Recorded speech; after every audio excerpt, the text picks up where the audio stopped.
2025 ආසියානු කුසලානේ අවසන් තරගය ලෙස පැවති ඉන්දු පාකිස්තාන තරගය කාගේත් අවධානයට යොමු වූ තරගයක් වුණා. මින් පෙර පැවති තරගවලින් ඉන්දියාව සහ පාකිස්තානය අතර මතභේදවලට තුඩු කරුණු රැසක් සිදුවීම නිසාය.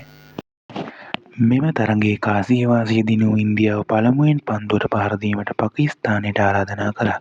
මෙම තරගයේදීද නායක දෙපළ අතට අත දීමක් සිදු වූයේ නැත. ඒ ඉන්දු පාකිස්තාන පස මිත්‍රත්වය ලොවටම විදහා පාමිනි. කෙසේ වෙතත් මෙම තරගයේදී පාකිස්තානයට පන්දු වාර 20 අවසානයේ රැස් කරගෙන හැකි වූයේ ලකුණු 146ක් පමණි. පිළිතුරු ඉනිම ක්‍රීඩා කිරීමට පිටියට පැවති ඉන්දියානු කණ්ඩායමේ මුල් කඩලු 3 ලකුණු 21ක් තුළ දබා ගැනීමට පාකිස්තාන පන්දු යවන්නට සමත් විය. නමුත් තිලක් වර්මාගේ ප්‍රහාරය හමුවේ ඉන්දියාව තරගයේ ජය ගැනීමට හැකි විය. කෙසේ වෙතත් තරගයෙන් පසු පාකිස්තාන නායක සල්මන් අලි ආගා පැවසුවේ මෙම තරගාවලියේ වෙච්ච දේ හරිම කලකිරීමක්.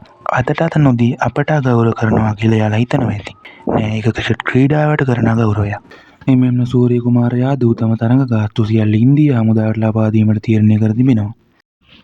මෙම තරගයේදී ඉන්දියානුවන් මොහොතින් නක්විගෙන් කුසලානය ගැනීම ප්‍රතික්ෂේප කළද ත්‍යාග ප්‍රදානමය උත්සවයෙන් පසුව නැවත මොහොතින් නක්විගෙන් පදක් හම්මා කුසලාන ඉල්ලා සිටීමට ඉන්දියානු ක්‍රීඩකයන් කටයුතු කළහ. මේ වගේ ක්‍රිකට් ලෝකයේ සිදුවන අලුත් තොරතුරු දැනගන්න ලංකන් ලයන්ස් YouTube channel එකත් එක්ක එකතු වෙලා ඉන්න කියලා ආරාධනා කරනවා. එහෙනම් අදට ගිහින් එන්න.